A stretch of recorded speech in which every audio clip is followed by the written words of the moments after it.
Hey, everybody, this is Bob Goodwin, and welcome to another episode of Career Club Live. Thank you so much for joining us. For those of you who are in job search mode right now, or those that you might know someone who is, and I think everybody does at this point, just want to encourage people to go to career.club and register for our free coaching calls that we do every Thursday. It's a group coaching call. It's 1 hour. It is at 1 o'clock Thursdays Eastern Time. And we would encourage, whether you're in job search or know someone who is, to join that. It's always free, no selling, just what we hope is high quality coaching for you. So today's episode, I am really excited. I got to meet Jenny Fernandez through our mutual friend, Dory Clark. And if you know who Dory is, she's amazing. Turns out she hangs out with amazing people. So let me just read a little bit about Jenny's background. And I think you'll know why I'm excited to have her on today. So Jenny Fernandez is a leadership and organizational coach and professor at Columbia University and New York University, NYU.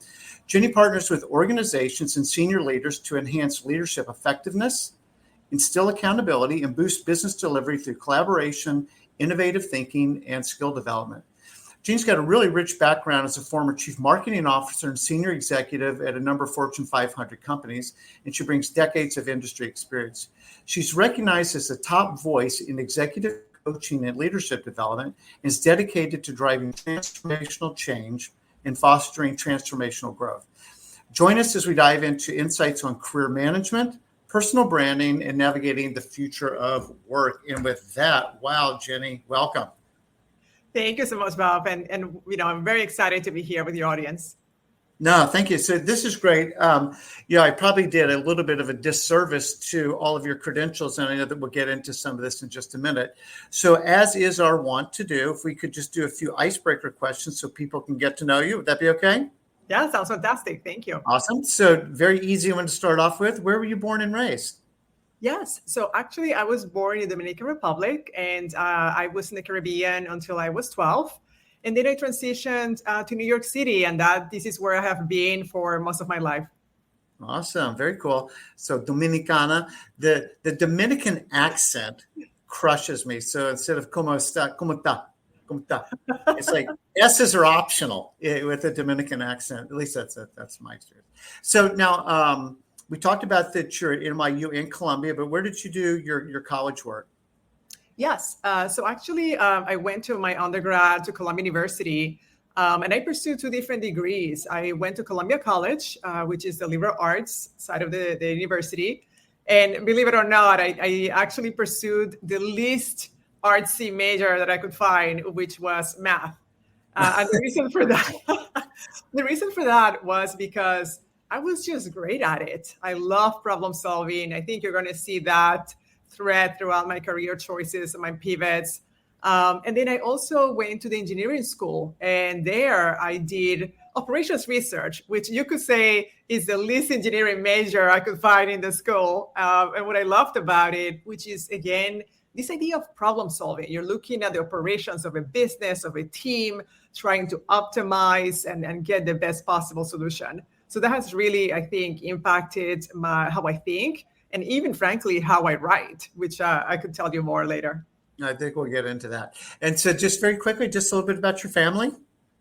Oh, yes. So I have a very tight, knit family. As as I mentioned earlier, I am Latina, Latinx. So obviously, I am very close to my parents, my sister, a pet mom, and somebody who I always have Sunday supper with my parents. That is very traditional and very cool. So I think that's nice. And then, so you just alluded to this, but do you mind just painting a quick picture of your career arc? And it sounds like some of the choices that you made and why you made them. Yes, no, definitely. Thank you, Bob. So I truly followed the more traditional career choices up until, I would say, 2015. And what I mean by that was I started my career in a major consulting firm, one of the top 5 at the time, Accenture. And I pursued, again, a great consulting track record, getting to know amazing clients, from Nordstrom's to JCPenney's. And then what I did was go back to business school, again, checking off all the milestones that we, quote unquote, were expected to follow as a great kind of business leader. And then I did another pivot. I decided that I truly wanted to see the end-to-end of the recommendations that I was delivering for my clients. So I wanted to really, again, be a business owner. And what I did was, when I studied marketing, I joined Kraft Foods in the brand management side. And what that allowed me, Bob, was really, again, to own a business, have a P&L management, manage people, again, truly be very creative and innovative with developing new products as well. And it took me also abroad, which I think was a fantastic experience. Where did you go? Yeah, so I had the opportunity to move to China. So I was in China for 3 years, and I was actually managing the Oreo brand, the Oreo cookie brand in all of Asia Pacific. So China, India, Australia, Korea, Japan, and Southeast Asia. And then what happened after you left Kraft?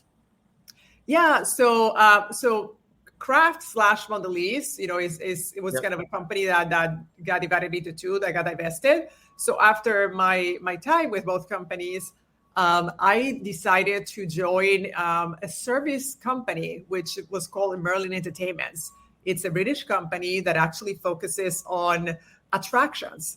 And the reason for that, Bob, was I pretty much had under my belt the business ownership, the product side. But when I came back from China, I saw the world truly evolve in the US, and really services industry with direct to consumer, with the internet, was just exploding. Cool. And then, so you were at Merlin, and then when did you leave? And what? Sorry, Bob, can you repeat that? Yeah, so you went to Merlin after you got back. Where did you go from there? Yes. No, thank you. So my journey kept basically going from large Fortune 500 companies to medium size. And then I actually joined a privately held company, kind of almost like a startup company, because in the US, I joined a company called Loacker. They are an Italian company, family owned, but it was very, very new in the US, very well established abroad, almost 100 years old, but in the US was just a couple of years old, and we were looking to grow the business. And it was an opportunity that came to me as a result of a prior professional relationship, somebody that I had known for over 10 years.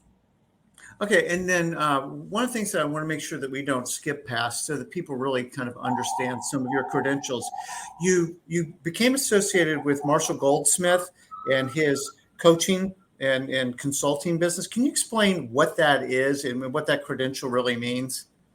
Yes, of course. So Marshall Goldsmith, as many of you might know, he's a fantastic thought leader, one of the most famous coaches, CEO coaches in the world. And he has created kind of a legacy project where he has a philanthropic, community where he's able to truly give away his knowledge. And he creates really a community that is based on connection. So he did this, I believe he started it back in 2017, where literally he was looking to get like 15 people in the community, and he had 18,000 people apply on LinkedIn. So with that, he established the MG100. It became a 100-person community at the beginning. And I had the opportunity to join a couple of years ago. It is a by invitation only community. So definitely they want people who are thought leaders, who are, people who have been very successful in their careers as well, and who are looking to give back. It's about really creating kind of a philanthropic approach about paying it forward. So I was very, very happy to join. And that's a community that I always kind of rely to and work with as my board of directors. And what is the current version of Jenny doing these days? Yes, as I embrace my portfolio career, as you have heard. Yes. So the current version of me, I have transitioned to become a full-time leadership coach and team coach, as well as continue to move forward with my thought leadership. I am very active on LinkedIn, so I invite you to connect with me there. I create a lot of content. And I also am a contributor to Harvard Business Review and Fast Company. And I create, again, a lot of content that HR leaders, people managers, and business owners might find very valuable as well. Well, that I can say as a fact. So having read some of your articles, and again, I'm so appreciative, Dory, getting us introduced, because you are producing a lot of really, really high quality content. So thank you. And I know you'll be sharing a little bit of that today. Last question, then we'll dive into it. What do we find Jenny doing when you're not doing all these amazing business transformation things and coaching? Oh, no, thank you. Thank you for that. I am truly a New Yorker by choice. I love my city. So you probably will find me, by Central Park, walking. I love the urban hiking. I love yoga as well. So that's something that really, I think, gives me kind of yoga and meditation, that balance that we all need to recharge. And just basically keep centered. So you'll definitely find me doing that with friends and family. No, that's awesome. Okay, so let's jump into this. And I think there's a really kind of cool starting point here that leverages a couple things that you're experiencing, that you're known for, including, I want to start on personal branding. So, right, you're a classically trained marketer, right, from Kraft/Mondelez on big brands like Oreo. But then there's also the career coaching, the executive coaching piece. So could you just kind of start to riff for a minute on what a personal brand means to you, why it's important, and how maybe people should be thinking about their own? Yes, no, thank you. Definitely, Bob. I mean, as a lifelong career marketer, I have truly, I think, developed my thought leadership and my knack and my knowledge base on building household names, right? So as I mentioned, brands like Oreo, Post cereals, cream of wheat, I mean, you name it, Wheatthins, Triscuit. So my goal is to take all of those marketing principles and theories and strategies that I have already leveraged to create, household names, to help business leaders like yourselves to really establish yourselves and become thought leaders. Because one of the things that we're seeing more and more, Bob, is that even folks who are still working in industry, they have to establish their name and truly create a network that is able to help elevate what they do, help elevate the people that they manage and the company. It adds values across all of those different vectors. So, but I really do want to double click on personal brand. For some people, personal brand means, well, I'm on LinkedIn a lot and I post a lot of content, right? Yes. Or, I'm known as the class clown, or like things that I think are maybe not the exact point of a personal brand. As you think about the fundamentals of these household brands, what are the transferable elements for someone who's looking to create their kind of professional brand? Yeah, no, definitely. So when you go back to basics, it's about really identifying what is the clear message that defines and communicates who you are as a professional. So I always advise my clients to first have a moment of self-reflection so that you can ask yourself, what are you good at? What drives passion? Because you need to understand, again, what makes you who you are. So for me, I can give you an example. Part of my personal brand is being an innovator. I am a very creative thinker. I also have kind of the proof in the pudding, which is I spent years working in innovation and prior companies. So that is something that I want to communicate and that I also want to help business leaders with. So when you think about yourself, identify 3 elements that you think really truly define who you are, and then ask others, basically do a personal audit. Ask people who you know and trust. I would say find 3 to 5 people from your mentors, maybe prior bosses.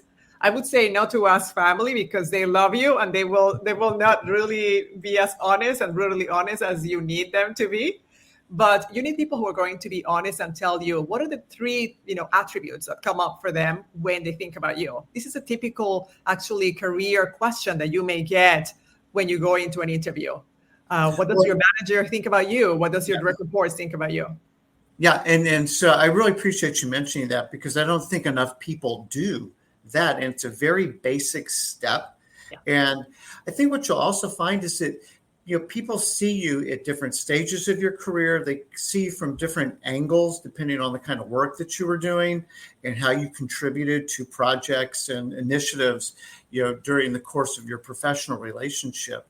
And that's one. Two is, in our experience, people also tend to be pretty humble, yes. And it feels like bragging to a lot of people. And when someone can say, gosh, Jenny, I think you're like one of the most innovative people that I know. Like, I've seen you be so creative. Like when we were in China working on Oreos, and you had the insight that allowed us to go do X. Well, like, you may not have thought like that was particularly amazing. I just do what I do, but that was notable for that person. That's one. And then two, another, I think, big benefit of this, back to being like, people don't want to brag, is if somebody, like, as you said in an interview, said, Bob, how would you sort of describe yourself? That's a great question, Jenny. Thank you for asking. I've asked people that I've worked with before and what I've heard was, and then you kind of put it in this objective third party, instead of saying, I am a strategic, creative problem solver. What I have been told throughout my career is this. And it's like, it gives you a way of saying it that doesn't feel like bragging, that also kind of brings some authority with it. Yeah, but I would definitely say you need both, because sometimes the way people describe you is not how the new future self you're looking to create. And this is especially for people who are in transition, whether it's getting a new job or figuring out what is your next stage in life as you reach those peak levels of your pivots in your career. The people who are closest to you see who you have been, but not the potential that you have. So this is why, it's a balance. How do you, again, combine those two and really have that inner discussion and say, do they see me how I see myself and what I'm looking to create? Yes. And again, there's nothing wrong with that. They're supporters and they see you, and whatever they say is fantastic. But it may not be the next phase that you're looking to drive, right? I think many people usually hear when they're looking to go to the executive level, oh, you need to be more strategic. Maybe you already feel that you are strategic, but obviously they're not seeing you in that light. And that means you need to get to work to prove that. So I think there's a balance. Yeah, no, I appreciate that, because at the end of the day, we own our message. Nobody else owns our message.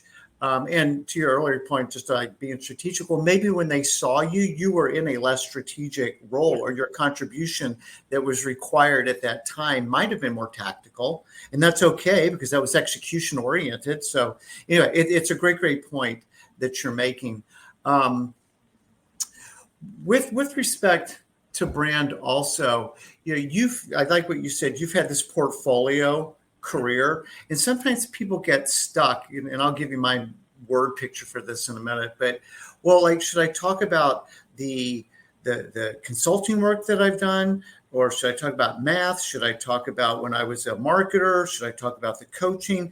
And they get confused on I don't know how to synthesize these disparate experiences. Yes. How do you talk to yourself? How would you talk to a client about synthesizing things that might feel unrelated and therefore kludgy? There's a good New York word for you. Kludgy in putting together a coherent brand statement. Yeah, no, thank you for that. I think that's a great question and a challenge that many folks go through. So I would advise you to even go a level higher. It is not necessarily about the different careers that you've had. It's really about the transferable skills that you have learned that you can, again, that cuts across, what is that thread, that storyline that cuts across your entire life career, right? Behind that narrative. So I think that will help you identify, again, what are you good at? Are you that commercial lead? Are you that person who, as I mentioned, is that innovator? Are you the strategic thinker? That can happen regardless of your job title. So I think it's, again, understanding kind of those, especially the soft skills these days, Bob, as we see a lot of work being automated. We really need to go back to those human skills that make us who we are and make us great, so that we can talk about a message and a story that is cohesive, that can go across your entire life, because everything that we have done has built and added to who we are as a person. Yeah, Jenny, thank you for saying that. And that is so, for people who are listening to this, what Jenny just shared, I think, is one of the key takeaways that you should take, which is how do you create this coherent through line, this coherent narrative that pulls it all together? Again, just going in the context of interviewing, it's incumbent upon you to create that through line, not for the other person to kind of piece it together themselves. You own that lift, if I can say it that way. Yeah. So I think that's really, really important. I want to pick up, Jenny, on soft skills for just a second. When you're working with your executive clients, and this might be an unfair way of asking the question, so you can fix my question. Are there like 2, 3, 5 soft skills that you see, moving forward in this technology-oriented world that we live in, where the pace and rate of change is just ever increasing, the magnitude of change? What are maybe the top 3 soft skills that you would encourage people to be thinking about and how they can manifest those? Yeah, no, thank you. That's really a great question. And I advise everyone, like the World Economic Forum has published last year, what are the top skills as of 2023, but also what are the trending skills for the next 4 to 5 years. And the ones that resonated the most, there was a mix. Some are hard skills, obviously, like AI, technology, big data, but most of them were soft skills, cognitive skills, like strategic thinking, right? Are you able, as you mentioned, Bob, are you able to connect the dots and create a story? So strategic thinking is definitely one of them. I advise everyone to think about how can you frame what you do in a way that shows the strategy behind it and that you are looking at the bigger picture. The second one that I would advise is strategic communications. This idea of storytelling, right? How are you able to communicate and flex your communication style to different people? You would not talk to your direct reports or your peers the same way as you manage up and speak up or manage externally to clients and to the outside world. So having that flexibility and those toolkits, I think is definitely key. And then the third one that I leave you with is this idea of system thinking. Everything that we do, we want to make sure that we're looking at how does it work together. It's very strategic, but it's also something that can be operationalized. So it's just when you think about the system, it allows you to scale what you're doing and have a bigger impact. I really appreciate that. I'm going to just pick up on the second one that you said, which was strategic communication. Yeah. We talk to our clients a lot about this because in the word picture I use is like remixing a song. Melody is the same, but I adjust. It might be more hip hop, more rock and roll, more country, depending on how the audience needs to hear it, for them to be able to understand and accept what you're trying to communicate. And so sometimes, we just press play and I tell this story or I communicate this the same way, just by rote, instead of going, she's more of a facts and figures kind of person. I probably need to kind of just focus on that. The other person might need to hear about how this was collaborative, how this was a team effort. This wasn't just me, and being able to nuance and be sensitive to, how does this person need to hear this for them to be able to best process it? Thank you. And really well said, Bob, because basically what that has underneath is a strong knowledge about the audience, who is receiving this message, right? How are they going to actually receive it so that you're being effective? And then, as you mentioned, really, what kind of a story am I telling? Ultimately, what is the goal that I'm looking to create? Is there a decision that I want them to take? Is this just information? And frankly, if we bring it back to the workplace, now with up to 5 generations in the workplace, everybody hears things in a very different way. So how do you communicate a message that speaks to their values and their objectives? Yeah, and to your point, I mean, what do we have, 4 generations in the workplace right now? Yeah, sometimes up to 5. But yes. Right. Well, yeah. So it's just like being sensitive. A couple other things that I would add to what you're talking about. One is empathy, trying to understand, where the other person's coming from, a bias for listening. Yes. Right. And again, I know these are common sense things, Jenny, I'm not trying to educate you on any of this. The other one that's very top of mind, and maybe you could just comment on this one for a minute, is resilience, because change just continues, to come, and it's coming faster, and the magnitude of change, is more pronounced. And oftentimes, and I think this is just sort of back to, our reptilian brain, we're threatened by change, right? And so it's a problem to be dealt with instead of an opportunity. How do you think about resilience?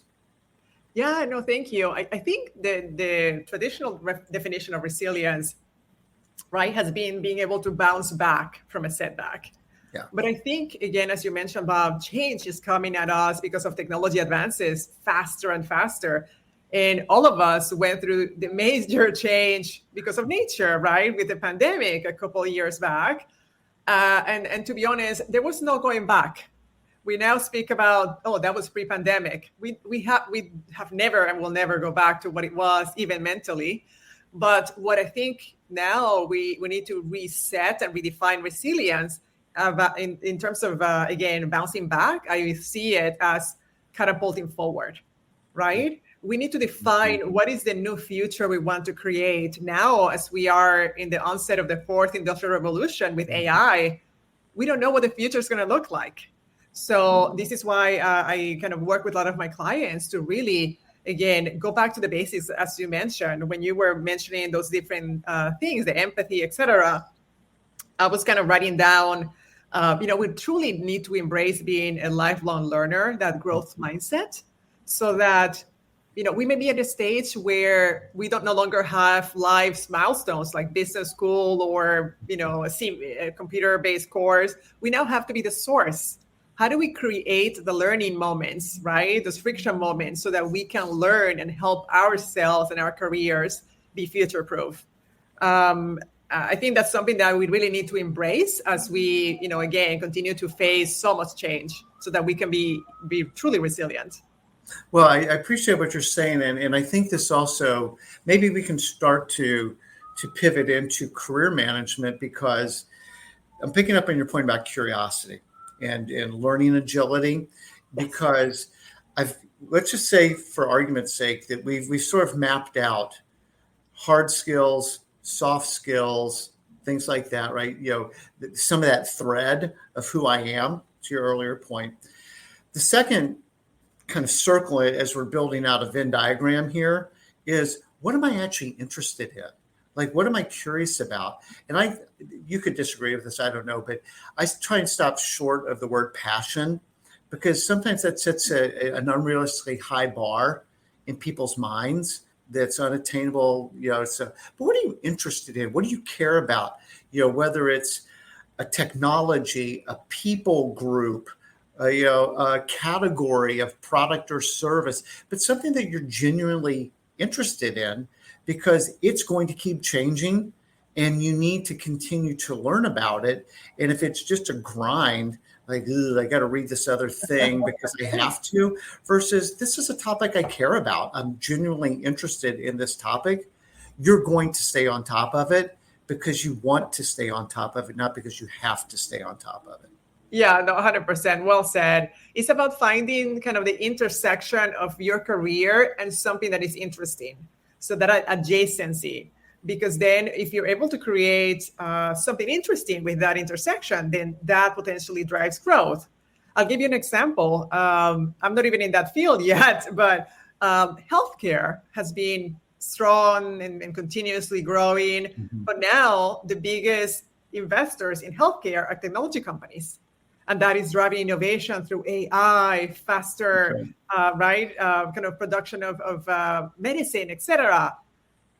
And I think that intersection is interesting for some people. So find what is the interesting aspect of your career that is potentially driving growth, so that you are, again, not in a place that is stale, but again, really driven and finding something that is interesting and finding something that you can get passionate about. But I just want to, again, I like what you mentioned about that word passion. Not sure if you follow Professor Scott Galloway from Stern, right? Mm-hmm. So I'm 100% in agreement with him that sometimes people tell the younger generation, oh, follow your passion. But yes, it's follow something you're interested in, but understand what are you good at? Because if you have to put 10,000 hours and you just do something that you like, and then you realize that, well, I don't like it anymore, maybe that's not my passion, then you want to shift. Versus if you're great at something, you're going to get passionate about it, right? That's Like true. right. One example, I'll just, as I mentioned, I was born in a DR, so English is not my first language. I would have never imagined myself becoming a writer, an author, or a thought leader. But I decided this is something I want to pursue to unlock growth in my career. And I became passionate about it. Yep. Well, so I'm going to tie a couple things together. One is what you just said, I chose, that we have autonomy and we have agency to make these choices. And, that we're not passive in this journey, that this is, we're active participants. In fact, we actually have the steering wheel if we choose to take the steering wheel. And so I really like what you said, that this is what you chose to go do. And it's something that's born out of you innately instead of being forced on you extrinsically, which again, that's friction, that's work, right? Yes. And we don't really get to a flow state when we're fighting ourselves, essentially. So to Scott's point, for me, that's part of the first circle is what I'm actually good at, right? Then to your well-made point, that's also going to inform what I can get passionate about, because I'm likely to see success in stuff that I'm good at, right? And so there's a kind of a multiplier effect there. And then to weave in your healthcare example, that's really kind of the third circle in what's essentially Jim Collins' hedgehog concept of, what am I good at? What do I care about? What drives my economic model? Yes. Well, where is the future going? Where are opportunities, right, that will reward? And this is really maybe where we can start to bring some of the marketing principles into play here, Jenny. If you could guide me in this, is, what's the product or service that I'm selling? What's my unique value proposition? What is my brand? And then what we're saying is, who's the target audience for this? It has these needs. You mentioned transferable skills. So where they're going to appreciate those transferable skills, not me trying to swim upstream and convince somebody of these things, but that they're actually going to recognize, appreciate, and reward those transferable skills. So maybe we could use that to kind of start to transition a little bit into career management and career direction. Yeah, no, definitely. Thank you, Bob. I really appreciate it.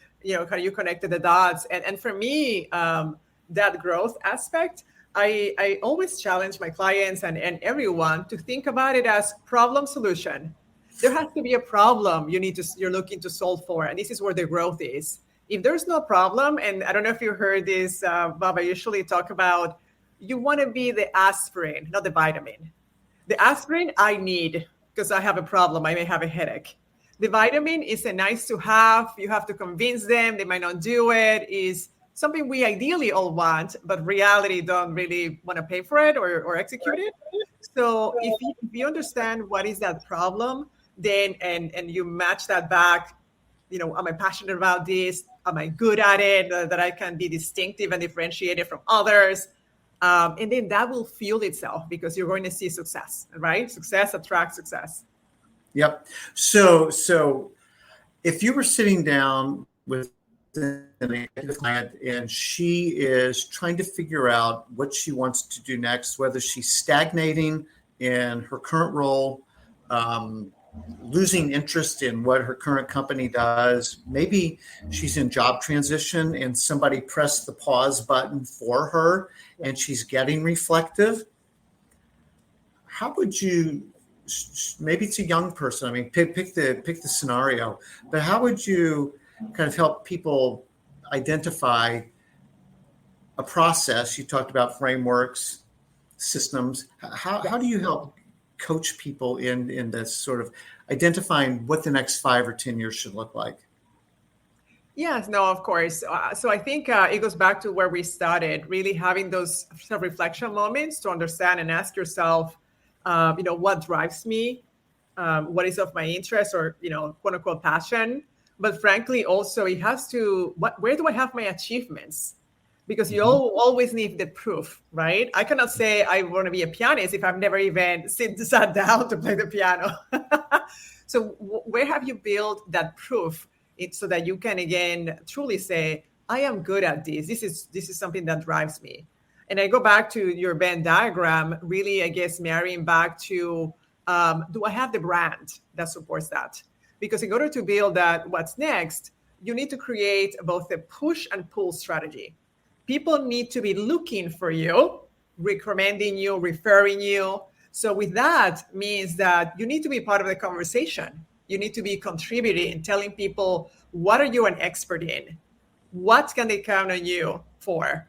So that people feel confident that I can recommend Bob for XYZ, career or job opportunity in the future. So I think, again, that self-awareness and self-audit, understanding your reputation, so that reputational management, and also, frankly, again, understanding who is in your network, who is going to be able to be those people recommending you once you have the ask, because you have to, again, start promoting yourself. And it goes back to one myth about branding that you mentioned, this idea that self-promotion is bragging. Yes. And, I think when I coach clients, some of the initial mindset work that we need to do is identifying what are the assumptions that they're bringing in so that we can work on letting that go.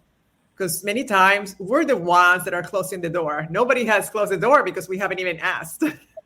Are there common assumptions that you see people making? Yes. Sometimes is my work will speak for itself, right? So this idea that my reputation, my work, whether internally or externally, will do the magic. Again, as I mentioned, that the bragging aspect, we were told to do a good job and with our heads down and magic will happen. And then the third one is just honestly not knowing where to start. Yeah. So I think that's part of the, if I offer to your audience, if they go to my website, just jennyfernandez.com, I have a free ebook on personal branding that they can download as well. Oh, I can't recommend that enough. Putting this in marketing principles, because we started kind of also dipping our toe in networking and outreach. The analogy that I use is that oftentimes, and again, this is in the context of people in job search mode, but this could be outside of that, is people saying you need to network, you need to network, you need to network. If you don't know your brand first, to me, it's like buying a Super Bowl spot with bad creative. You have a lot of GRPs, way to go. You're in front of a lot of people, but your creative's no good. You're actually doing your brand harm, right? Because, oh no, I talked to Bob and that was not a great experience. So the idea is, and this is sequential, is that, one, you need to get your mind in a good place. And I like your thing with the assumptions, and let's kind of clear out some head trash or wrong thinking, and let's kind of get your mind in a good place. That's first. Second is get on message. And I think what you've been describing, Jenny, is phenomenal to help create that through line, that narrative. Then we're ready to go distribute that message. Right, and start to do the networking piece. Would you concur with that, or would you add to that? Yeah, no, 100%. And as you mentioned, kind of that self work that needs to happen first. And I think after that happens, and you have that clear message, maybe the one thing that I would add is identifying all of the different platforms available to you. Because I think everybody knows LinkedIn. Obviously, you're going to update your profile. You may update your resume if you're looking for a new career as well. But also, frankly, re-engaging with the people that you already know, because they know your old self. So you're reinventing, as Dory would say, your identity. So you have to reintroduce yourself with that new message and this new identity, the new brand that you're looking to create. And that will be part of the process. And then That's a great ad. I'm sorry, that's just a great of reintroducing yourself with this new branding. Go ahead. I'm sorry. Yeah, no problem. So reintroducing to your current network, and then proactively, Bob, as you mentioned, thinking about who else do I need in my network as I build my new self, because then you are proactively reaching out to them and owning your new identity. They don't know the old you. So owning your new identity is a great way to practice. They're going to be even more open than the people that knew who you were before, because this is basically the new you, who you're quote unquote selling. Because personal branding is about also selling yourself, your career, your services, if you would become a solopreneur. Yeah, one of the quick things, because I want to talk networking in more detail with you in a second, but on this whole bragging thing, you mentioned this earlier, and I just want to underscore it, that when we're focused on accomplishments, those are facts. Yes. And one of my little isms is adjectives are not accomplishments. When we declare these things, right, now I'm a strategic, creative problem solver, blah, blah, blah. Okay, rather than declare it, can you just demonstrate it? Show me where you've done this before. Yes. It's actually a lot less braggy than trying to attach all these, proclaiming adjectives of I'm awesome versus let me just show you some of the body of work that I've done, right? Here's what I believe contributed to that body of work. That's a different dynamic than just sort of saying I'm awesome and, I'm a creative problem solver, blah, blah, blah. On assumptions, I think this will probably be true, at least it is in my experience. Can you talk about the assumption that networking is gross, it's manipulative, I don't want to do it, and how you get people over that hump? Yeah, no, of course. And if I don't know if you guys know about Robert Cialdini. He's a professor an author who wrote basically the book called Influence and also Persuasion. It's a fantastic book that really double clicks on this topic. So he talks about a couple of things, this idea of social proof. As you mentioned, Bob, just stating all the facts, all of the associations that you've had, whether it's prior companies, schools that you have attended, or degrees that you have. It just gives basically the fact that me as a busy individual, look at your profile, look at your resume and say, oh, we have a shared experience. We have something in common. I don't need anything else. I don't need a testimonial. I know that they have been quote unquote vetted. I think that already helps alleviate, again, some of the concern. And you mentioned, I think it was about this idea, right, of bragging as well. Yeah. Even if you are a business leader working in the corporate world, frankly, use your version of a testimonial. Meaning, in LinkedIn, for example, you can get people to recommend you, people who worked for you, who managed you, peers, even agency partners, and that just shows within your environment, quote unquote, a way to vet you and to, again, share what kind of a great leader and expert you are. As you mentioned earlier, Bob, sometimes we do need other people to recognize us as leaders.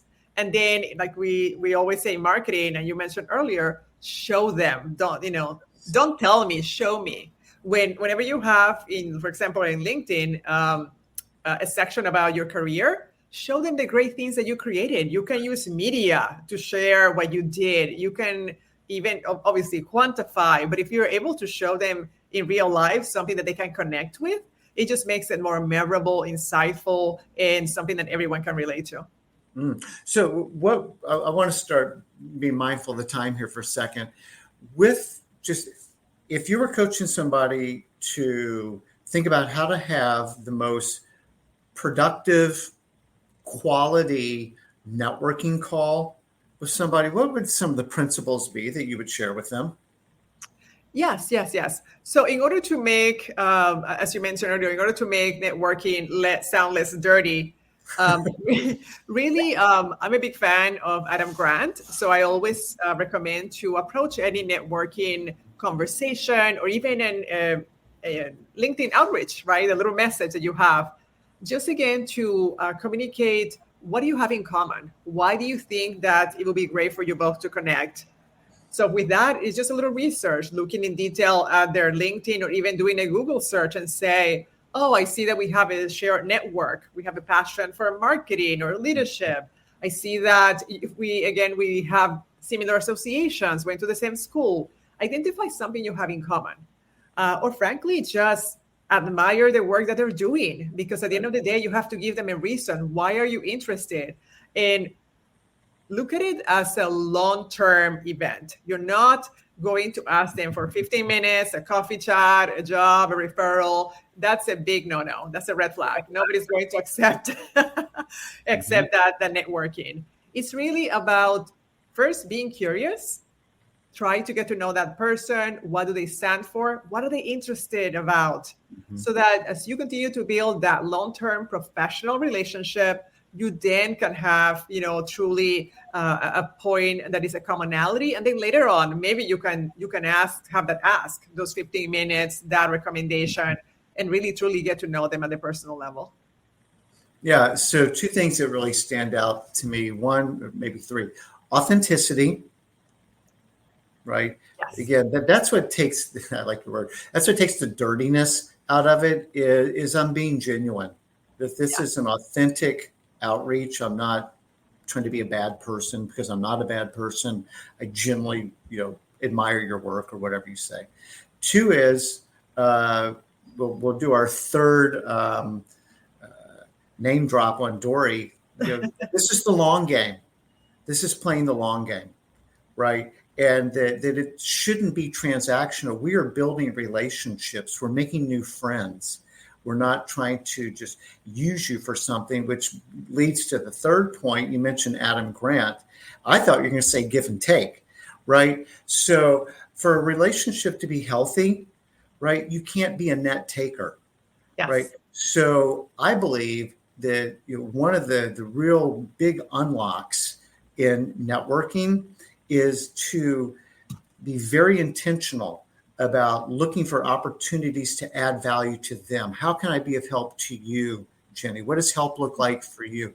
Is it an introduction? Are you trying to hire somebody that might be in my network? Is there a subject matter expert that I know that maybe I could connect you with? What does help look like for you? Yes. And because oftentimes, and this would be the kind of the give and take thing, is, net takers in his work might spike early that they're successful, right? Because they're taking, but the long game, they end up not being the winners of the long game. It's the givers who are the winners. And there's an intermediate ground of traders, right? Well, this is all very transactional. If you introduce me to this person, I'll introduce. It's like, no, just like, do good. For me, the real principle is sowing and reaping. If you just sow help, the natural course of events is you're going to get help, because that's what you've been sowing in your relationships. And that's where we see kind of the fever break for people with networking, is when they're like, oh, I can actually be a good person. I can do this consistent with my identity and help other people. And help is naturally going to come back to me over time. I can do that.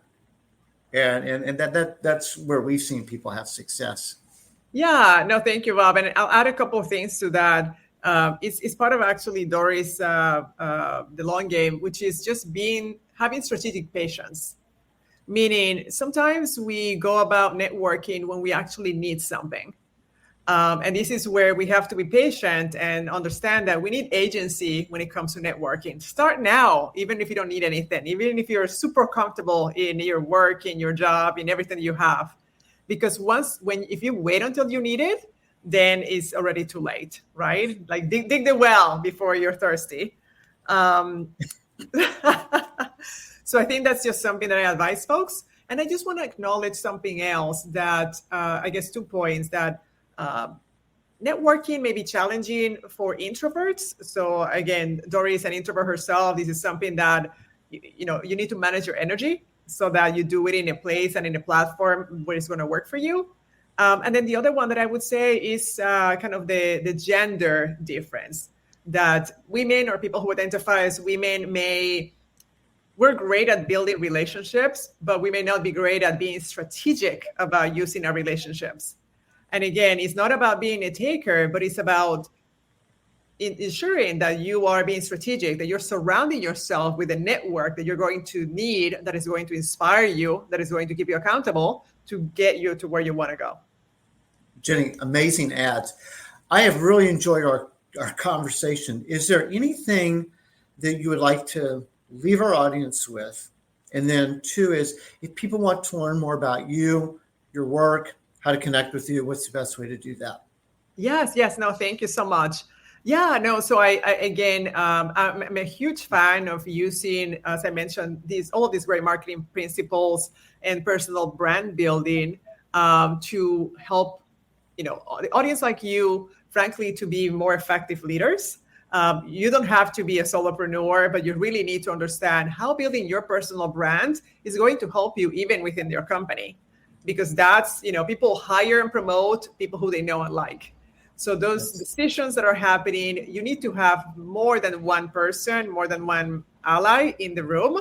And that is part of personal branding, self-promotion, etc. So I advise folks to rethink and be open about resetting your assumptions and your mindset about the topic so that you can truly unlock growth in your career. And with that, I'll just ask you guys, feel free to connect with me on LinkedIn, Jenny Fernandez, and also go to my website, jennyfernandez.com. As I mentioned, I have the free personal branding ebook, and I also have a newsletter that you can sign up for. And please check out my Harvard Business Review and Fast Company articles.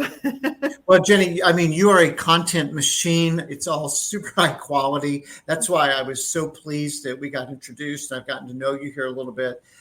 Amazing insights today. And we have only scratched the surface of where all we could have gone in this conversation. But thank you. For our audience, we'll put jennyfernandez.com in the final version of this, so you can click there. Please do follow her on LinkedIn, connect with Jenny on LinkedIn. But mostly, I just want to say thank you, everybody, for taking a few minutes out of your day. We hope that what you heard today helps you as you think about your own personal brand, how that informs where you can take your career, and then how to expand your professional relationships to get to where you want to be while helping other people get where they want to be as well. So thank you so much. Jenny, it was great. Thank you so much. Thank you, Bob. Thanks, everyone.